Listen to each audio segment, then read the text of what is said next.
Hey, Whiskey Ringers. I am thrilled to welcome back Impex Beverages as the Whiskey Ring Podcast presenting sponsor. Each month, we'll be talking about a new set of single casks, maybe feature a chosen distillery, or single casks from a chosen distillery. Listen for the mid-roll for more info on this month's offerings. And now, a brand new episode of the Whiskey Ring Podcast. Hey, everyone. Welcome to a new episode of the Whiskey Ring Podcast. Today, we're doing something a little different. As I was just telling my guest, this is the first podcast, and we're now in the mid-70s, first podcast that has ever been done under this label that is on bottle design and labels and the aesthetics of what you're drinking, not just what's inside the bottle, but what's on the bottle and the bottle itself and the packaging that goes into it.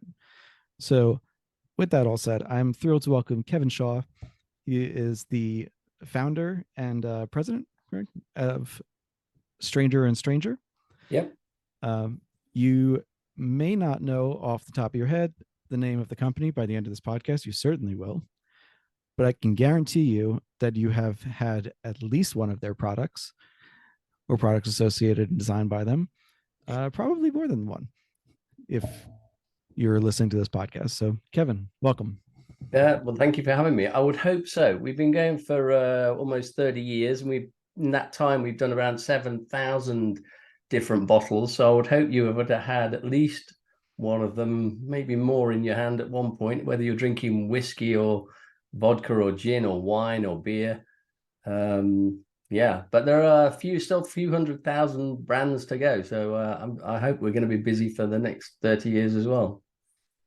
All right, so you've got demand. That's good. Yeah. Good. Yeah. So while we're talking, I'm actually sipping on one of my favorite designs of yours, which is the Compass Box Hedonism Felicitas from 2 years ago. Yep. I'll post a picture of that and a repost of my review. It's just a beautiful, inviting. It pops off the shelf. But just so people are aware of a couple of the brands, and like you said, you've worked on, what do you say, 7,000? Yeah. 7,000. So just a couple of the companies that you work with and people that you work with, everyone from Snoop Dogg to El Tesoro, Dewars, Howling Head, Powers, Ferrand, Hirsch, Bakers, Castle and Key, Beefeater, Don Papa Rum, Aberfeldy, Aaron, and again, my personal favorite, Compass Box. Yeah. And those are just a few of them. So yeah. I feel like people are going to know some of those names. Yeah, a lot. Yeah. Oh, I didn't see the Jack Daniels one. That's we've done about 4 things for those. We did Knob Creek. What else? There's been Bushmills. There's a lot of whiskeys, which is great. We love whiskey stories. And that's really why I wanted to have you on. I was at a tasting with John Glazer from Compass Box, and he was talking about the design of a couple of bottles in particular, one of them being the Flaming Heart series. Yeah. But he mentioned Stranger and Stranger in particular as a longtime partner of Compass Box. And aside from being an excellent blend house, they're also known for the aesthetics of their bottles. Every bottle tells a story, if you will, through the label and the imagery. Hence why it's one of my favorites. And as we're recording tonight, I just posted, as I was saying to you earlier, I just posted the second day of the Whiskey Ring Awards for 2022. And the Compass Box Ultramarine and Castle and Key Restoration Single Barrel were both on there, and your designs. So it's fair to say you've worked with, it sounds like, everybody at some point. Or nearly everybody. A lot of people, most people. And it is great. I mean, everybody's got a different story and different ways of working as well. There's a very big difference. John is really interesting because when we met him, his bottles, I remember them to this day, how clear they were. They looked a little bit like sherry bottles. They were in clear glass, and they had very recessive labels on them. but he talked so evocatively and imaginatively about every whiskey that he made, and he had really great stories about why these blends were made, and he was also seen to be a bit of the bad boy as well by the Scotch whiskey people, because he was trying to like put extra wood into the barrels, or oak chips, or do things that they definitely do not like, and but just pushing up against them and trying to shake the tree and make something different. And it is about being different and standing out. So he was really interesting to me. I really liked his approach. And so he gave us some briefs, and they were really interesting briefs. They're not like standard whiskey briefs that we get. Like if we did a Aberfeldy. And Aberfeldy, had a label with a squirrel on it, and nobody knew why it had a label with a squirrel on it. And so we went up to visit Aberfeldy, and it's beautiful. It's stunning up there. It's exactly classic Scottish distillery, beautiful scenery, great place, lots of rich heritage. But there are a lot of distilleries who can say all of that, and you have to dig sometimes to find something different. And it was purely by accident, by talking to these guys, these old guys. They mentioned that there was gold in the spring water that they use, that literally you can pan for it. And I mean, there's not much of it, but there's literally gold in the water. So it's just fantastic. That's just a great product story. You dig down and you find this great product story about the water, and the gold. The aspect of the gold and the golden dram became the idea for all the packaging and the advertising, and just a strategy for the brand. And that's one way of working, finding some like historical reference, or some kind of family reference, or somebody who does something differently. But John Glasser, he gives us an interesting brief for every single story. Every single product has got a really great name for a start. It can be, I think does a lot of, he comes up, I think he's listening to music at the time, because some of them are song titles, or, references like that. But some of them are really really express what he's trying to do with the liquid as well, or the idea that he has. And everyone seems to be really different. And so we thought that his labels should be, there's an umbrella brand, it says Compass Box on the top of everyone, but each brand, whether it be, well, I mean, we've done 50, I think. Yeah. So it's over 50 for him, but it's maybe 60. So, yeah, whether it's like the Lost Blend, or Optimism, or whatever the word is, or the brand name that he comes up with, and he has a very cohesive thought about why he's blended it just like that, and then he just lets us get on with it, and do something evocative and stand out. And it's been a great partnership, I have to say. He's not only that, he makes great whiskey as well, and unfortunately, we never get to taste it beforehand. It's always this paragraph of a description of the liquid, and that's to some extent that's great, because that lives in your head, and that kind of fuels the imagination and your enthusiasm for the product. I don't know how he just keeps coming up with unusual things, but that's his thing, that's his craft, and as long as he keeps giving us great briefs, great stories, great names, we'll keep coming up with great labels. Do you think you can sneak that into the next contract, that you got to be able to taste it first? Oh my God, I wish. I mean, some of it's really limited edition. That's the thing that I do like about whiskey, is there's a lot of limited editions. People like that. Whiskey drinkers like to have limited editions. So sometimes we can't get hold of it I go out searching for it, I can't even find it. So and some of it's very expensive. I can understand him not wanting to give us $1,000 bottle of whiskey. That's all fair enough, I guess. He pays us a fee, so we can go out and buy our own. I was gonna say, just deduct it from the fee and slip the bottle. Yeah. But it's, as you said, we do, whiskey drinkers, we do love our limited editions. Yeah, without a doubt. It's a yearly tradition. Yeah. And we're recording at the end of December, and it's the end of bourbon hunting season. It's all the limited editions of the year. the big ones, the BTACs, the Pappies, the Old Forester birthday bourbon.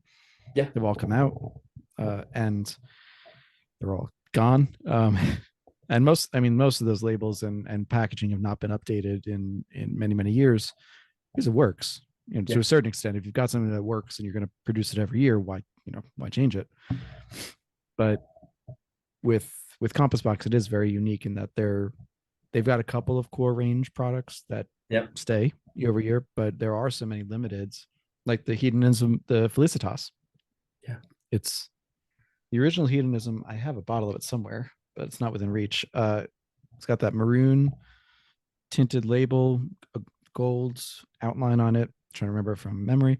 The Muse herself towards the top of the label, and it's meant to be this, this mute to me, at least as a drinker. I'm looking at it and saying it's hedonism or hedonism. It's supposed to be decadent and enjoyable and rich and all of that. And then with the Felicitas 20th anniversary of hedonism coming out, it's instead the Muse is almost like a silvered marble bust. Right. Again, I'll include pictures for this because, of course, audio only. But silver marble bust with all of these different plants growing out of her head like ideas, just sprouting out. Yeah. And in some of them, there are some that remind me of other releases, certain trees, certain geometric shapes. But the point being that there's something above this Felicitas, this luck and happiness, depending on how you translate it. My Latin's a little rusty, but it's just something that builds upon it. Whereas, George T. Stagg goes away for a year and it's the same horns on the label. Yeah. Again, it works. So it's going to sell out. So, yeah, we're always trying to build in more production values into the products as well, especially as they get more expensive. We're very fortunate in the liquor business to be able to use these amazing papers and these amazing printers. And normally in any sort of printing press, you can use 4 colors. And on these presses that they use, we're able to use 13 separate stations. So we can have like 3 different layers of emboss and 4 foils and just these incredible finishes. And I often find, especially with John's labels, we've done a few that have got some really heavy embosses in there. And I see people like picking them up and rubbing them and touching them and forming like an emotional bond with the actual packaging itself, so we're trying to build in these redo the labels, and on the special editions we kind of do a few more treatments on them that perhaps we wouldn't do on a normal label, just to make them irresistible. There's that tangible quality is really, you take it for granted in both the label and the shape of the bottle. Oh yeah. The label itself, that feel, I'm someone for whom feel is a very strong sense. It's one of my strongest. So connecting with something is all about the touch and the feel. You can feel if it's cheap, you can feel if it's expensive, you can feel if it's quality. And that layering does have quite an effect. The other portion of that is in the bottle design. There's the form, the beauty of it, the design. There's also the functionality, where we see some bottles being designed specifically to be, easily grabbed by a certain point in the neck, to be poured. So they're designed really for barkeepers who can, pick it up, pour, drop it, and they don't have to grab this square or bulky bottle and do it carefully. So just to get in, as I said before we started taping, we can go as deep as you want on these kinds of topics. This is the first time we're talking about it. When you say you can usually use 4 colors, and you've got instead these 13 stations to use. At a certain point, I would think there's kind of a separation in companies like yours in between who does A and who does the second level, B. Um, not to encourage the competition, but what other companies are there that are doing those kinds of multi-layered labeling processes? The I think a lot of the best printing that I've seen, other than the ones that we're doing, where we're really pushing the printers, you'll find in Italy. Some of the high-end Italian wines are just stunningly produced. Stunning. Just that layers of richness and emboss and deboss and layering paper over paper and doing crazy tricks. That are very difficult to do. You have to think, well, not perhaps in some of these high-end whiskies, but certainly in the mass whiskies, these things are rattling down bottling lines every second, and it's got to get labeled and filled and bottled and capped and everything, and it limits your production. Aside from Maker's Mark, which are all still crazily dipped in wax, which is beyond me. I can't. That's just stunning. I love that. I love that they're really committed to that, and they've really made that their thing. That's registered, by the way. You can't put dripping wax on a liquor bottle. They've got it. It's great. That shows commitment, and I love that. But a lot of the times we're going down fast bottling lines, and you're really compromised in what you can actually do. But some of these Italian wines are just stunningly produced. Stunning. I look at them and I just think, God, how are we going to do that? How are we going to beat that? And then a lot of Italian stuff is really not that. It's the other way. Italy is always polarized. It's either really cheaply, badly produced, or just incredibly well produced. Yeah. I think we're one of the best in terms of production. We have a guy that he's been called Johnny Bottle for so long now, nobody knows his real name. He works for us and produces all the bottles. We can have these crazy ideas about how a bottle should look, but these things have to come out of molds, and again at high speed, and all these embossers and details that you find on the bottle, they've got to be able to be produced, and you really need an expert, a real grown-up who's worked in the bottling plant to be able to draw the CADs and the technical drawings to make those, to turn our ideas into production.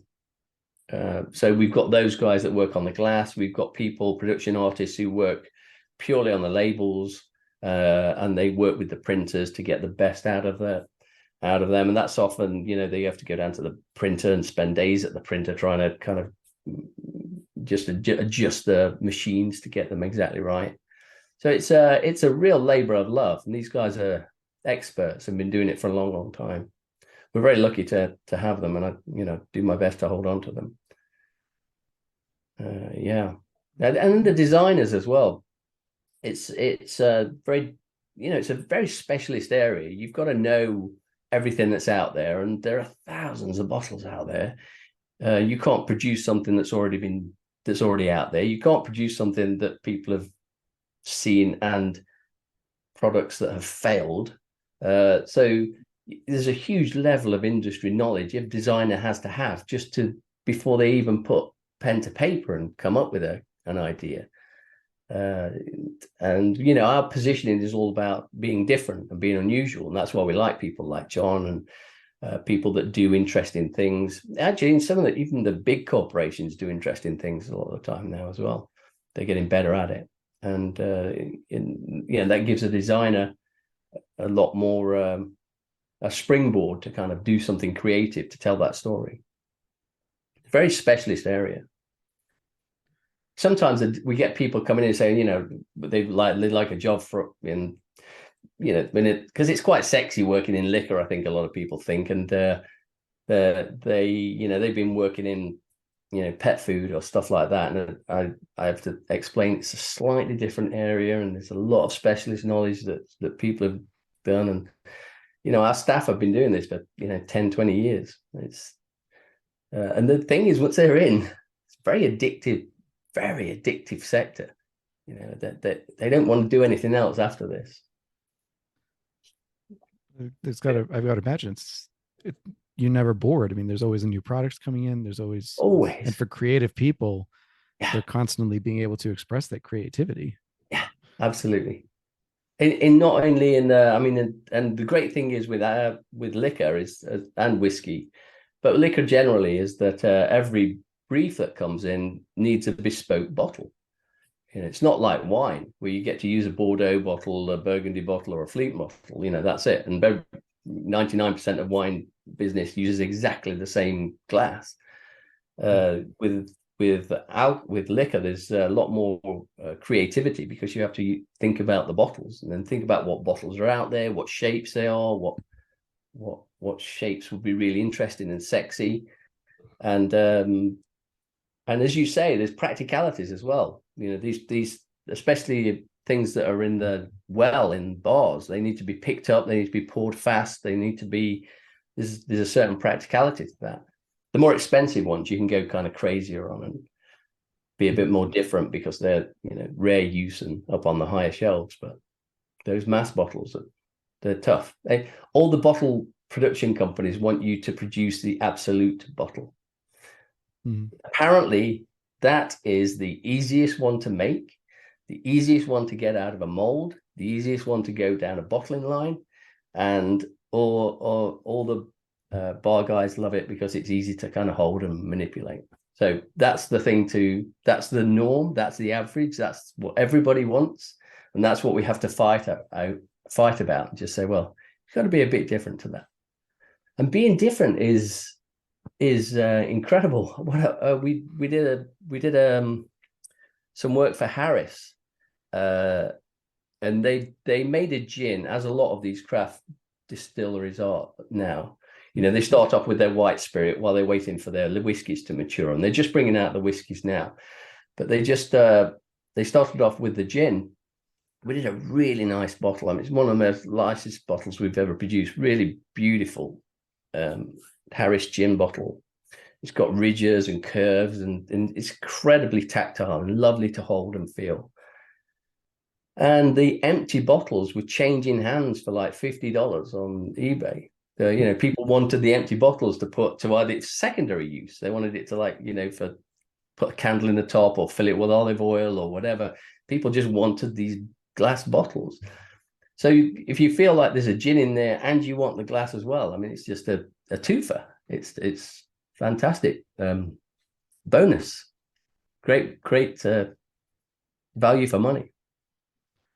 It reminds me a lot of and I'm just looking up on my shelves, the kind of decanter boom of the 50s, 60s, and 70s, where, I mean, personally, I'm a huge fan of Old Crow. So, and Old Crow, for the Old Crow, I'm a huge fan of the whiskey and the bottle. Michter's, I'm a huge fan of the King Tut series from the early 70s.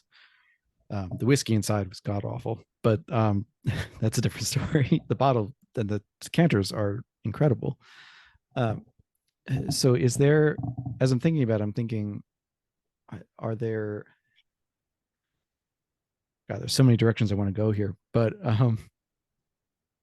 before we go that direction, back up a little bit, and you've talked about how the people on your staff and the people you find and the people you retain have to be of a certain caliber. They, you want them to stay. So how did you find yourself in this industry and in this founding this company? Totally by accident. When I quit my last job, I was freelancing, and I accidentally picked up the Dell Computers advertising account. It was just a fluke. Just found myself in the right place at the right time, did the right work, and then I was doing that. I was in advertising before that, and it was really great. I mean, it bought my house, bought my car. I want to thank Michael Dell. He set me up really financially, but it was really boring work. And I was at a wine auction with our planner, a strategic planner, and we were sitting there waiting for the auction to start. And he just said, "These labels are dreadful." And I said, "Well, maybe I can do something about that." And I spent a bunch of Dell money on some consumer research to find out what was going to trigger people to pick these things up. And then I went up to the local wine distributor, a place called Bibendum in North London, and I said, can I do some labels? And they said, we don't have budget for labels. And I said, well, I'll do it in exchange for wine. And they said, well, okay then. So I did a load of labels, and this truck full of wine turned up, which was just amazing. I mean, filled up my cellar. It was just fantastic. I was drinking it for years. But more importantly, the labels that I did, increased the sales on every single SKU that I did.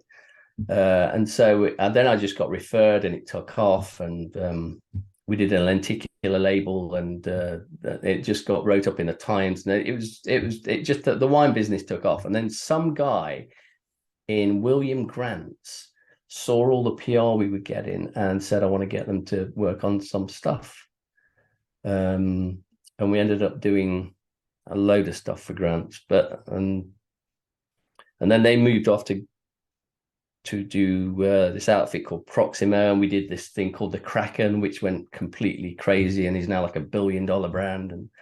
And I can probably think of like six or eight projects that we did that just kept really lifting us up, and then the phone kept ringing.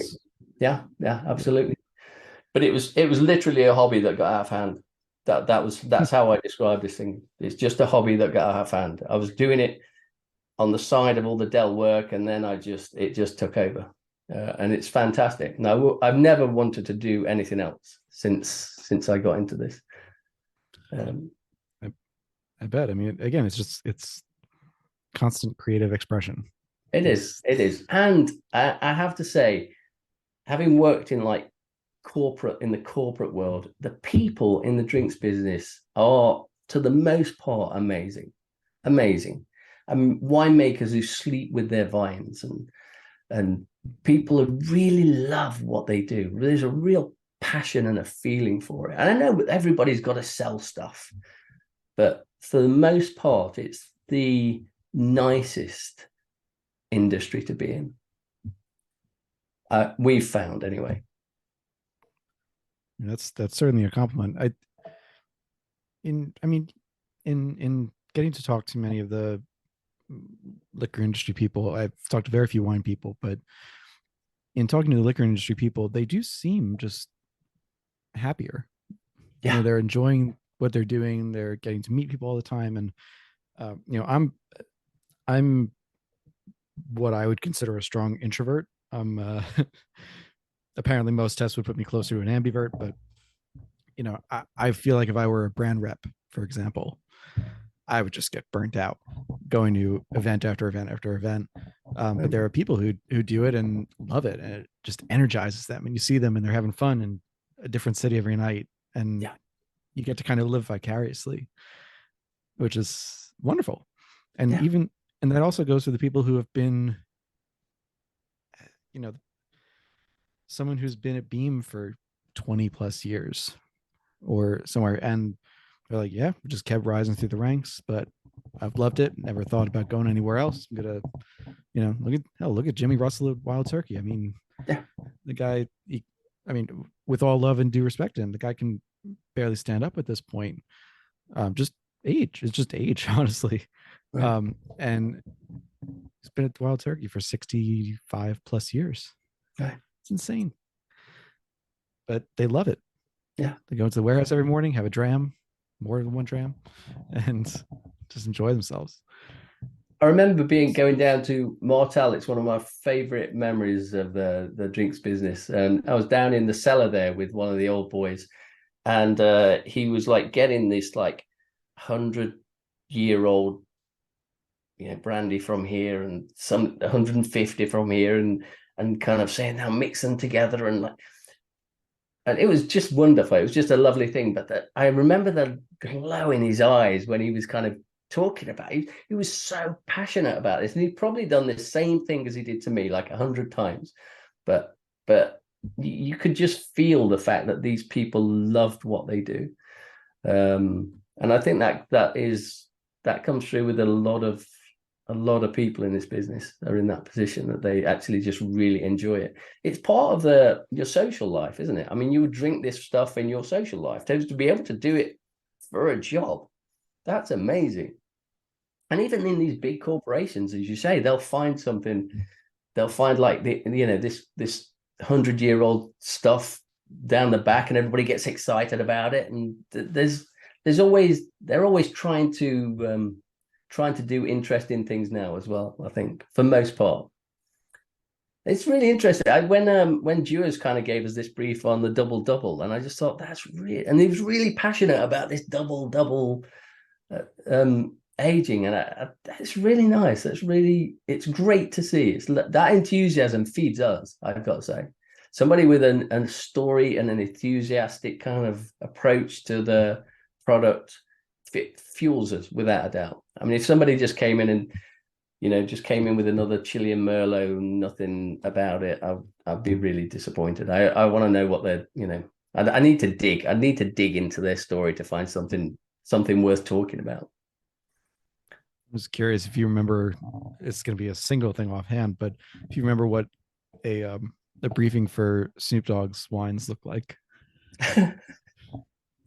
That was the easiest job. Well, we were doing 19 Crimes beforehand, and it was the easiest brief ever. It was just like, take that idea of the 19 Crimes is based on the crimes that you could get deported to Australia for, and take that kind of edginess and then bring it up to date. It was just really easy and clean. And he was fantastic, by the way. We've done a lot of celeb stuff, and they are, some of them are, well, they're celebs.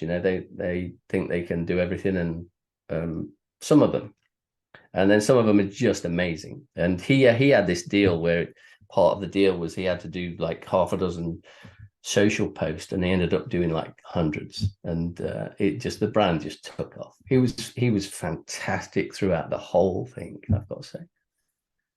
Yeah, celebrity whiskeys can kind of, or celebrity wines, whiskey, I'll probably say whiskeys multiple times through the rest of this, and I'll mean any kind of spirit or liqueur or wine, but there's something about the celebrity craze right now where, as you're saying, more and more celebrities are getting into the game, whether it be whiskey, tequilas, especially mezcals, gins, and they're selling for $1 billion. Huge acquisitions. But you do get the sense, at least from the drinker's perspective, the consumer's perspective, that some, to put it bluntly, some just care more than others about what's in there.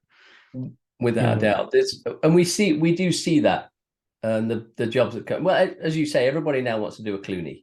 They want to kind of sell this out for $1 billion, 5-year exit. And but he again, he was brilliant. There has to be some authenticity about the person doing it. I mean, he would turn up to the opening of new accounts. I mean, can you imagine being a I don't know, in a store, and Clooney walks in, and I mean, it's fantastic. You're going to definitely take that product on, aren't you? Without a doubt. If you look at Ryan Reynolds at Aviator, just brilliant. He lives that product, and he kind of the output that he comes up with, that his ads, that out of office thing that he did when he kind of sold it out. It's hilarious, and it's rich, but it's very authentic. You feel like you're engaging with him, and it's so much different to a celeb who just wants to attach their name to something.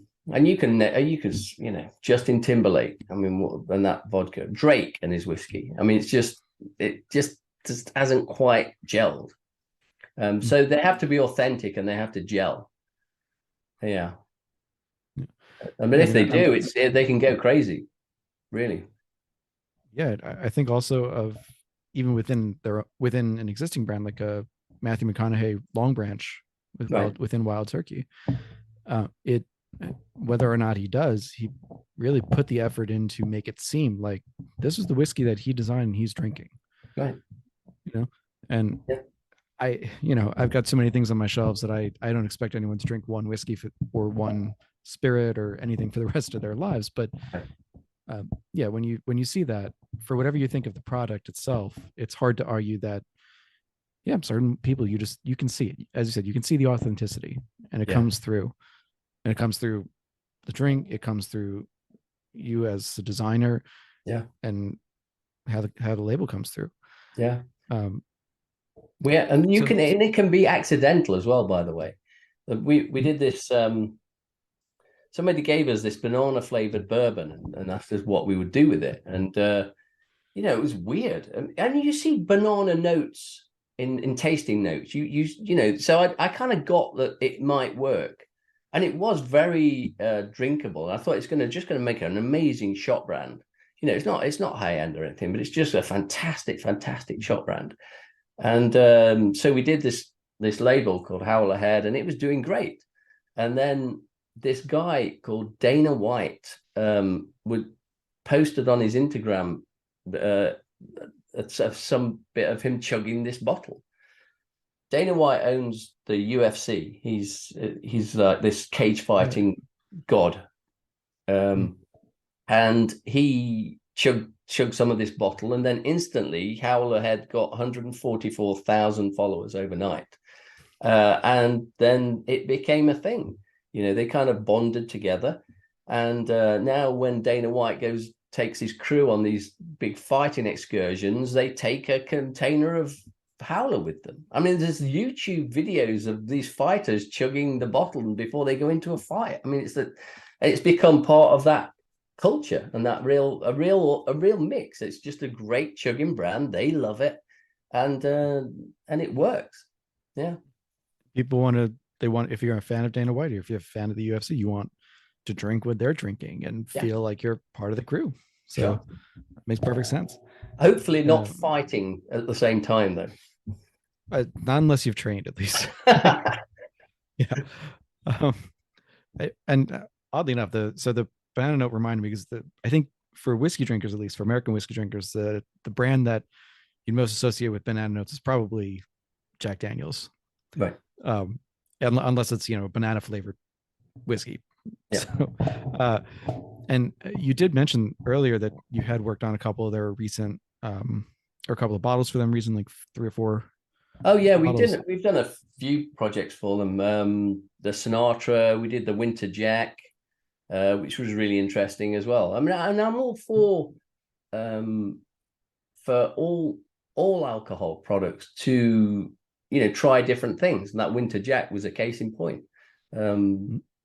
And it's really, we get very stuck, especially in the wine world.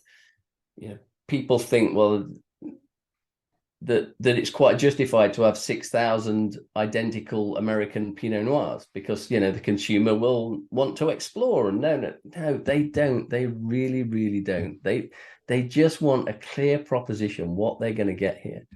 And most wine drinkers aren't, and they can't tell the difference between a Californian Pinot Noir and a Washington Pinot Noir. And so I'm always trying to encourage innovation, and just for people to be trying out new things and making things more approachable. And I think that helps people get into this industry, and helps them get into the markets, and change up what they've been drinking, experiment with other things, and then they'll find themselves, down a rabbit hole, and all of a sudden they'll be listening to your podcast and kind of thinking about the nuances of really high-end stuff. Yeah, that's the hope is yeah. And you've got the other thing is, pulling back to the aesthetic point of view of this, is you have to stand out. Yeah. And in whiskey, we know you have to stand out because there's so many bottles on the shelf. But as you pointed out, I mean, in the wine world, it's magnitudes crazier. I mean, I live in the outskirts of New York City. The largest by volume total wine in the country is 20 minutes, half hour away from me. And walking in there, I'm sometimes intimidated by just the whiskey section, let alone the aisles and aisles of wines. Sure. And unless you know exactly what you're looking for, uh, it's it, it's downright intimidating. Sure. So when you get intimidated, what do you look for first? You look for something that looks really appealing Yeah. and stands out to you and catches your eye. And I think to your point also, when I was thinking about the decanters and your point about using the gin bottle for a second use and trading empty bottles, um, I I was thinking about the decanters at that point because I was thinking there are certain bottles that are just iconic in and of themselves. Yep. You know their outline. Like for example, a Maker's bottle. If you have just a silhouette with a Yep. red dripping wax, you know it's Maker's. Yep. Um, to a certain extent, if you see a blue squared bottle, it's Johnny Walker Blue. Yep. And there are just bottles like that. With now, on the flip side of that, and this might seem like a stretch of a segue, but on the flip side of that, you mentioned earlier that a lot of work also goes into the bottle design itself, behind the label. Shout out Mark Gillespie, behind the label of the shape and the functionality. Now, in COVID times, especially in early COVID times, there was a great shortage of glass, as far as I heard. I know a lot of whiskey companies, at least that I was dealing with, were struggling to find even the most basic bottles, even wine bottles, plain old wine bottles for their whiskeys, let alone these kind of special edition or special mold bottles. So, what was, in terms of the both the designing and the executing and getting these things to market, what was your experience as a brand of dealing with those kinds of shortages? Yeah, it's been horrendous lately, without a doubt. I mean, we just seen a flat increase. In fact, the thing came through the other day of a 22% increase in the glass prices, and that's when you can get it, and the time frames now that you're talking. We used to be able to get a brand to market, like from brief into the market. I think the fastest we ever did, including custom glass, was 5 months. Now you're looking to, if it's 18 months, and you have to go further and further afield. And nobody really wanted to use China, to be honest, because the quality wasn't as good. But we're having to put people on the ground there to quality check, because we have to use China. There's the bottling plants all around the world, but they're all suffering some degree of the same issues that you're talking about. Yeah, the prices have gone up, things take longer, and it's now coming to the point where it's almost the same price and aggravation to do a custom glass as it is to just order stock glass. The stock glass has really taken a hit. In that case, do you see it incentivizing companies to then go after the custom if it's ultimately a minimal or negligible difference in price? Yeah.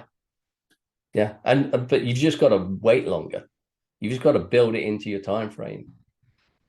It's really tough. And a lot of people that we know did actually buy heavy when they realized it was all going down the pan like it went. So there's a lot of people that we know do have a lot of dry stock in the back warehouse, and that's probably what's fueled all that. The dearth of stock glass is people buying it all up beforehand. Yeah, and I remember seeing just my friend Alex, who runs Fort Hamilton Distillery here in New York, in Brooklyn. Yeah. I went to visit probably about a little less than a year into COVID, March of 2021. And this is a very small distillery. It's putting out great stuff.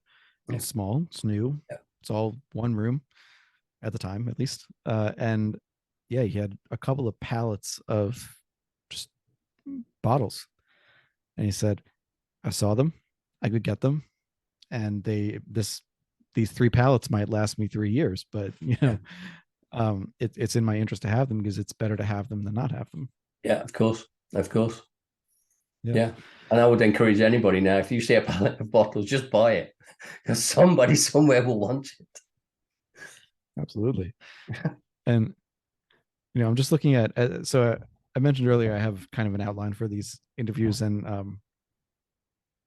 I honest to God have barely looked at mine on this one because it's just been a very fluid and great conversation. I did actually pick out, I'm just looking, I picked out that Isle of Harris gin as one of the things to mention.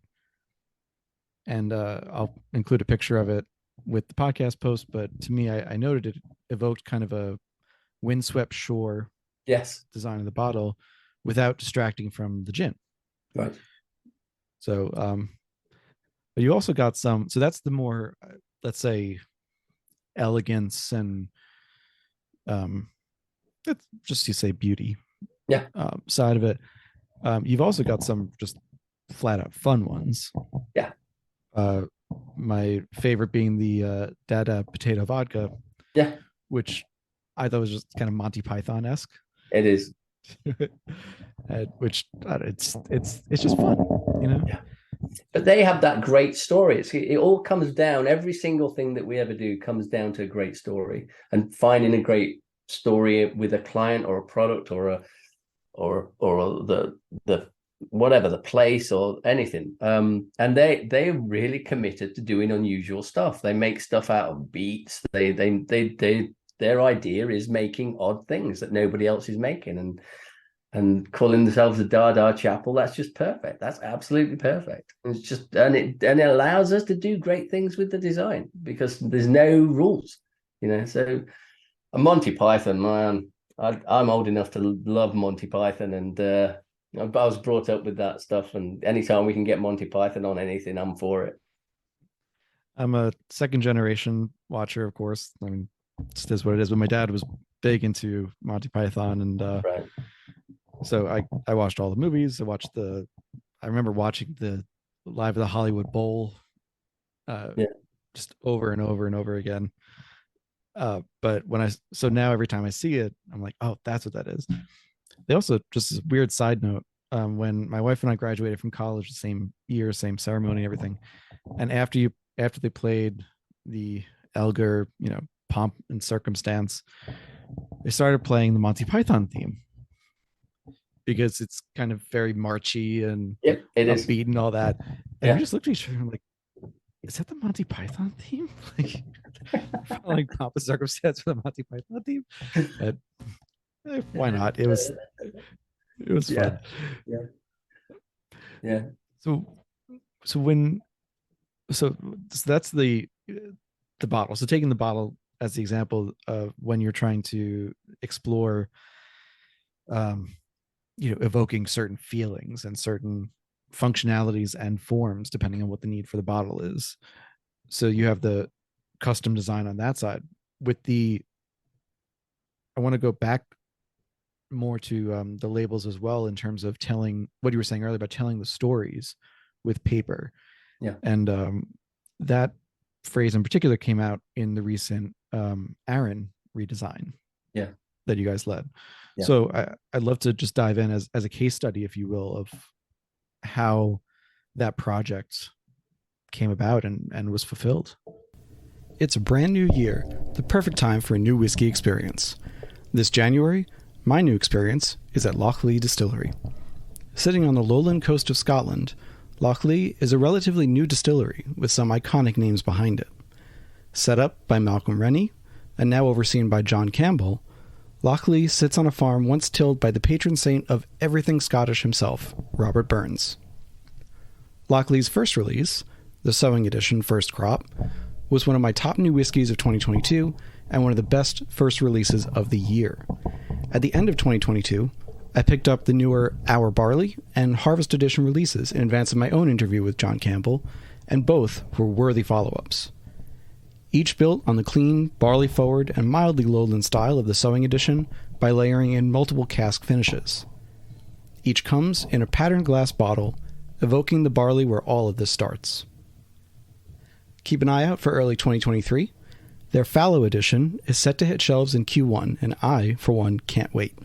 The third in the annual series of limited seasonal bottlings, Lochley Fallow Edition First Crop reflects the season of autumn on the farm, when the fields are left fallow to rest after a busy harvest.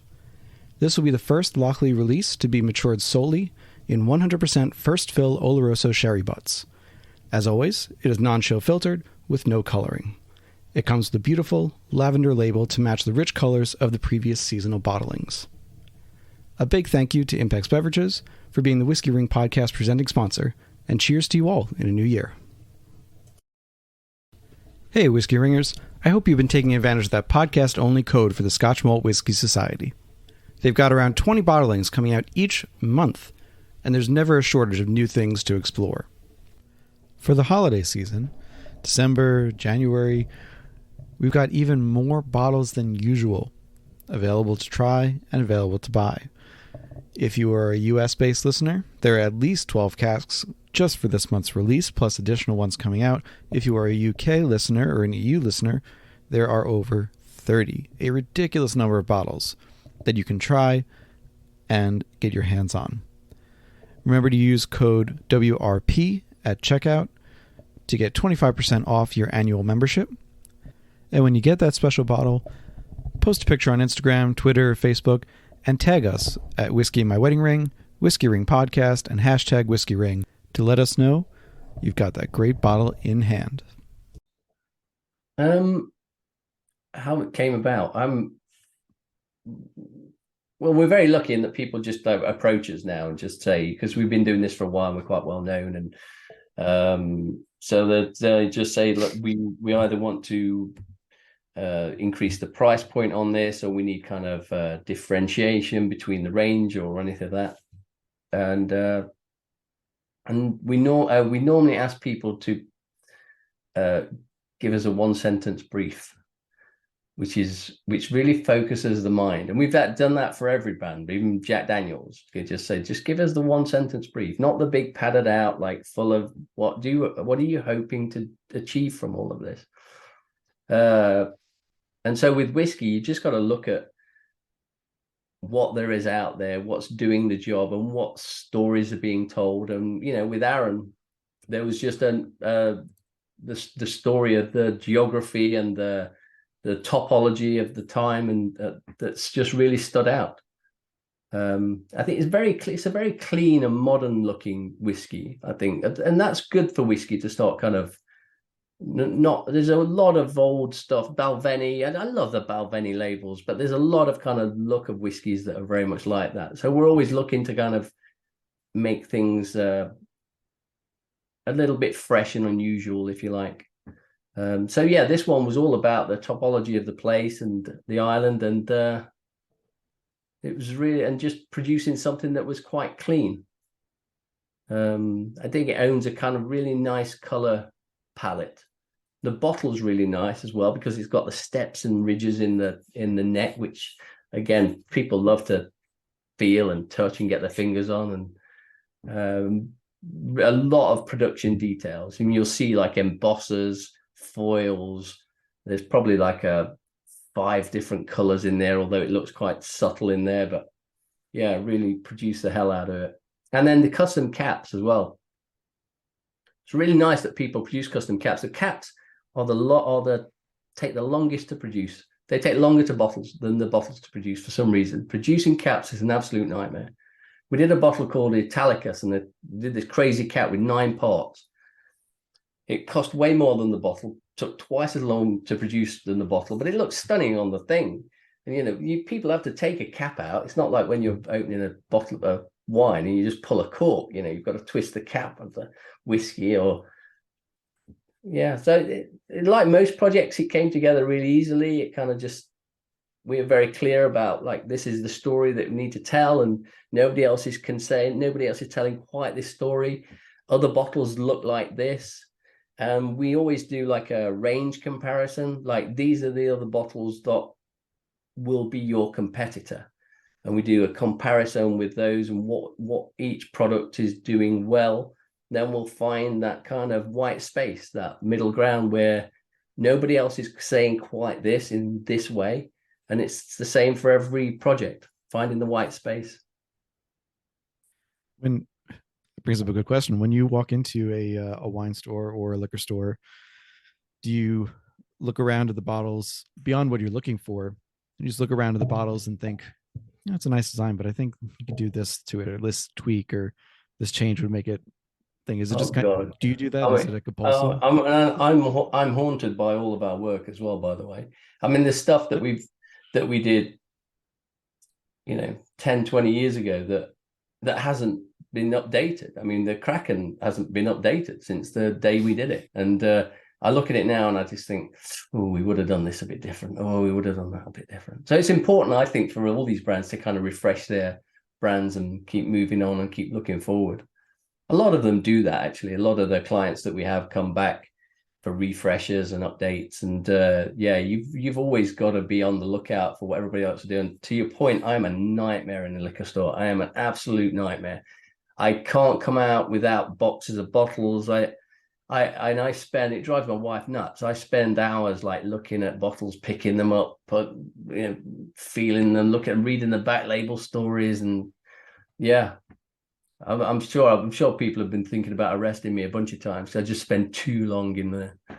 I'm sure you're the same though, right? I think it's just part of the thing, especially whiskey. You've just gotta get into the story of the liquid, and it's not like if you're doing a vodka, vodka's all about freshness and purity, right? It's very simple. It's ethanol and water and like a milligram of impurities, and that's pretty much it. Whether you're talking about Smirnoff or Grey Goose, it's just ethanol, water, and a milligram of impurities. And you want clean, whereas whiskey's rich and it's got all these nuances and it's got too much story to kind of just breeze past for me. I just can't just walk past whiskey. I can't, and I come out with boxes of it, and I'm sure. I've got, as you can see behind me, I've got bottles and bottles on my shelf. And the weird thing is, if I Zoom with our clients, they're sitting in rooms with shelves full of bottles too. If I take off my background, that's what it would show. Yeah. It's just part of the thing, and that's what I love about whiskey drinkers. They collect bottles as well. And that Harris Gin one, people were buying it for secondary use, and a lot of the briefs that we get nowadays have sustainability credentials dialed in. So, can we use recycled paper? Can we use kind of natural inks? What can we do that will like be more sustainable? Having a secondary use to a bottle is fantastic. You can't be more sustainable than that. If I can create a gin that then people want to use as an olive oil bottle for like 10 years, that's fantastic. The thing about whiskey is it's different. It goes in a collection. It's almost art in a way. It's almost art. A lot of whiskey drinkers have got a cabinet or shelves with hundreds of bottles on, and these things are put together and collected, curated. It's almost like an art exhibit. Yeah, I've got shelves of the certain bottles. I started off keeping almost every bottle that wasn't basically like a Jack Daniels number 7 or the basic bottles. Anything that was a step above or more, I would keep. And then it just obviously run out of room. I mean, I'm in a 2-bedroom apartment, a wife, 2 cats, there's not enough room. So instead, what I started to do is I'd keep the special ones. I'd keep the decanters. Every few months I'll buy another chess piece decanter because I eventually want to have a full set. Where I'm going to put it, no idea, but I still want the set. And I'll keep the bottles if there's certain ones. Like I have an Old Crow Traveler. I'm just looking now. I have the Michter's King Tut's. I've got a Martin's Fine and Rare Scotch whiskey that was distilled in, it was a 20-year-old that was distilled in 1935. So I kept the bottle. The cork disintegrated, so I couldn't keep it, but I kept the bottle. Some special Jack Daniels ones. A Kentucky Prince. That's this odd shape that I've never seen before. It's an elongated hexagon pulled at the sides that comes up into a fluted neck with a golden twist top of all things. Wow. But I've never seen it before. Right. But what I've started to do is, so I decided, okay, I don't have enough room for this. So instead, what I do is I will, if I really love the bottle enough, if it's special enough, I'll keep the bottle. But otherwise, I usually end up stripping the label off, which I know must make your skin crawl a little bit. No, not at all. But for example, I was fortunate enough to try and I had a full set of the Maker's DNA Project set from earlier this year. I finished the bottles. Ultimately, the bottles themselves are regular Maker's 46 bottles. There's nothing particularly special about the bottle itself. It's about the label and the differences of what was inside. They weren't, it's Makers. They were not playing around with, they know what they've got is good. They're not playing around. So I'm going to see, you'll be able to see it. So I took the label off. Let me try to make this work. I'll take off my background for a second so you can see.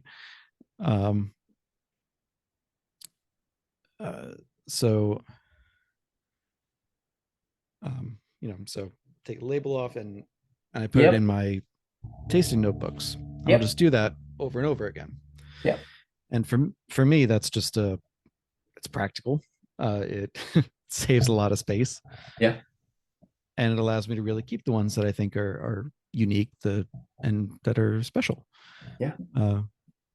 I think of as I said, you had Stranger and Stranger was behind 2 of the 3 bottles on my top 3 of the design list for this year. I don't think that you were involved in the third one, but I could be proven wrong. And the third one was the George Remus Gatsby edition. No, that's not this. Well, look it up. Okay, yeah, take a look at it. Because I think you'd appreciate it. Because it does kind of speak to what you're talking about in terms of a story and something emanating off of a bottle. Yeah, that's lovely, and it takes you to a place. It's got a really distinct look about it, and it says Gatsby all over it. Oh, but what also the important thing here, I think, is the secondary packaging as well, which still looks really good. Yeah, it comes in a beautiful secondary packaging box. the secondary packaging is a particular thing for whiskey, or maybe cognac and brandy as well, and some champagne, but we don't do it. You don't really do secondary packaging for vodkas or any of that, the gins or any of that. Whiskey secondary packaging is very some of it's getting increasingly lavish because it becomes a whole immersive experience there. We will put a book in there, or we'll put glasses or something. So you open up a whole world, and then and they're made out of fine woods and beautifully made, piano finish, and you don't want to throw that away ever. That'll be, my wife uses all these things. My wife uses all the secondary packaging for, her anything that she's got going on, her craft projects, and anything that the kids have got, kind of all their stuff in this beautiful secondary packaging. And I think that George Remus one is really interesting. Really sets the stage.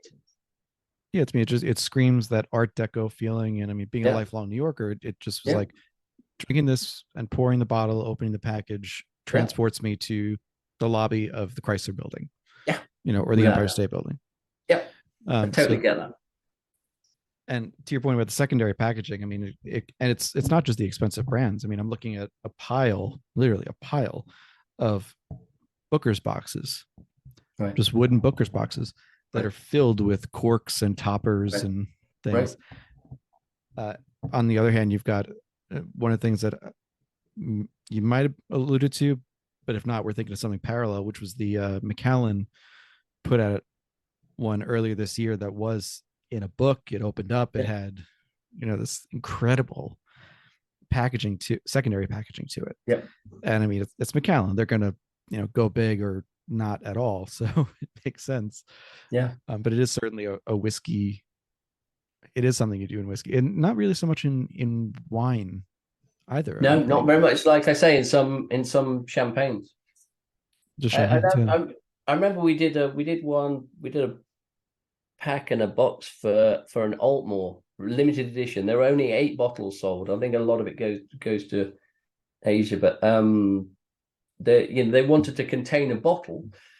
It's custom bottle, beautifully made, paper, it was waxed, had seals, all this sort of stuff. Just a beautiful bottle, but it needed to have with it a little tasting bottle as well, because the big bottle was obviously going to be resold. It was going to be in a collection or be sold on. So if you wanted to taste the whiskey, there was this little miniature that went along with it. So you had to have this whole secondary packaging to hold them both together. So some of it is a practical thing. I think we did one for John recently. It was in a book as well. It's John Glasser. He's just come out with what was it? Melicor. Yeah, the Melicor. So yeah, we did that that is inside a book as well. It's the secondary packaging is a thing. It has to be as beautiful as the bottle and tell the story and tell even more of the story. I love the fact that we can include books inside these boxes and other things just to take you into the world. I had not seen this bottle before. That looks incredible. And Reliquor, the scent of secondhand bookshops. Yeah. Yeah. And James Saxon. That's the other gent that I'm hoping to get on. Wow, that is just lovely. And it's got book page, open old books on it. Just evokes what you want to taste. And to your point, I mean, I know we keep coming back to this compass box, but there's a point for that. There's a reason for that. Yeah. It's because whether it's Orchard House or Spice Tree, Flaming Heart, you get a feeling from looking at the bottle, and then you taste the whiskey and it reaffirms that feeling. Yeah. Going back and forth, that there's something, spicy with Spice Tree. There's very orchard fruity and Highland style with and Speyside with that. And he'll give you that in the creative brief for the label. He'll say, this is a whiskey that smells of old bookshops. Okay. All right. Fair enough. I mean, I'm going to see if I can find it. I feel like it's some of these bottles, they just go, 400 pounds. Okay. So, maybe that'll be next year's thing, but if I can find one, that's podcast is doing well. It's not doing that well. So I'll see if I can find some. I'm curious. I mean, again, though, I've become a label collector, I think, more than anything else. So I would pay for an empty bottle at this point, and just it just looks beautiful. That's you get to a point. That's what I can do. My thing is the labels. Yeah. And I love them. Yeah. So, in the last couple of minutes that we have, I mean, again, I haven't looked at my outline, and yet we've covered basically everything that I wanted to ask you about in terms of like how things come about, the companies you work with, the telling the stories, and the origins. I mean, it's this fascinating world that I never really thought about until it was pointed out to me. And so one other question did come up was, you made a point early on of saying that you can't do something that's been done before, basically, right? Whether it's a label or bottle design, you got to do something. And is there kind of a centralized design archive or somewhere that people can look and see, has this been done, or how do people do that kind of research to rule out that it's been done before? In our company, you mean? I would say in your company or in the industry. Yeah, I mean, there's a few sites you can go on that have got like every whiskey label on. Some people have just been collecting them forever and just put them all together, and that's fantastic. We keep our own references and our own files and our own catalogs, and we share it with everybody within the company, and so everybody kind of knows, about this and that. We're always throwing files around to each other and just building up knowledge. Yeah, that's all you can do, really. But it's never ending. I mean, especially in the last few years with the craft distillery movement. I mean, there's now a still on every corner, and it's tough to keep up. It really is. It's a full-time job keeping up. So, how does a distillery that's relatively young, let's say like a Castle and Key, how do they penetrate the inbox, so to speak? They had a really interesting story from the offset, and they had just fantastic architecture and really authentic, a real place down there. And a lot of the stuff that's on the labels just nods to what you can see down there when you go. Also, they did that really. We've just done a really interesting SKU, which is more about what we see a lot now is cause marketing. With Castle and Key, they've done a SKU called Untold Story, and it's about the African American distillers and all of that kind of historical reference. And they've told the story in this SKU, so they're very open to doing things. But yeah, they really had something interesting from the offset, and they're very willing to be creative, and they're very willing to push the envelope and let us do what we do best. And that'll generally get through any inbox in our company. If somebody says do whatever you want to do, we're in.